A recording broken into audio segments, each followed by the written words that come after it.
मध्य प्रदेश के बड़वानी जिले के उपला दौड़ प्रतियोगिता आयोजन में मुख्य अतिथि के रूप में पधारे भीम आर्मी पूर्व प्रदेश प्रभारी सुनील अस्ते जी द्वारा बच्चों का सम्मान करते हुए साथ ही भाजपा सरकार पर साधा निशाना और मध्य प्रदेश में आदिवासी मुख्यमंत्री बनने का किया ऐलान। आदिवासी वीर शहीद बिरजू नायक मिनी मैराथन दौड़ प्रतियोगिता ग्राम उपला राजपुर जिला बड़वानी मध्य प्रदेश आयोजन में मुख्य अतिथि के रूप में पधारे भीम आर्मी पूर्व प्रदेश प्रभारी सुनील अस्ते जी द्वारा मिनी मैराथन दौड़ प्रतियोगिता में भाग लेने वाले बच्चों का सम्मान कर पुरस्कार प्रमाण पत्र वितरित किए और साथ में बच्चों को एक संदेश दिया कि बच्चों, आप इस देश का भविष्य हैं और अपने देश के भविष्य को देखते हुए आप इतनी मेहनत करें कि आप इस देश का नाम रोशन कर पाएं।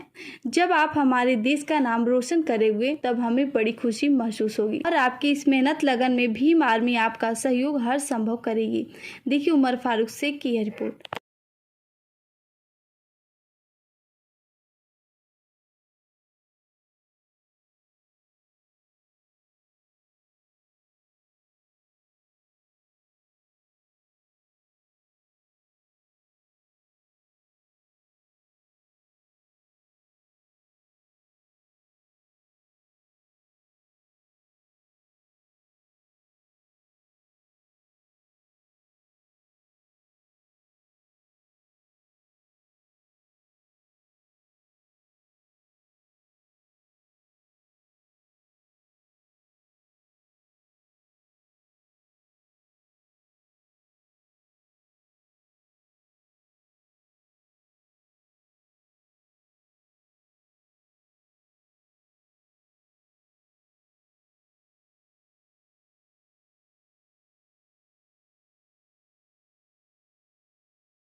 देने का अधिकार देता है या हमें धर्म का पालन करने का अधिकार देता है तो उधर संविधान देता है। लेकिन आज की तानाशाही सरकार संविधान को खत्म करने का प्रयास कर रही है, चाहे वो दिल्ली हो चाहे भोपाल हो।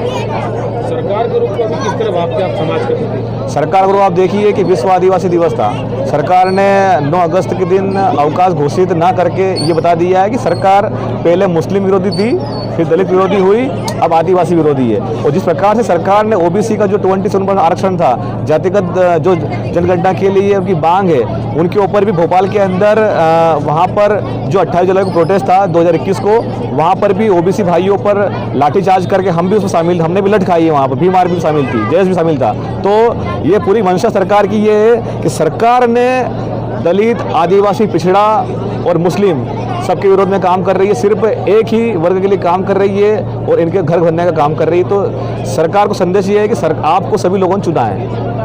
लोकतंत्र में आपको सभी की बात रखना चाहिए, लेकिन आप एक वर्ग विशेष की बात रख रहे हैं, ये सरासर अन्याय, संविधान विरोधी है और आने वाले समय में हम लोग इसको उखाड़ फेंकने का काम करेंगे।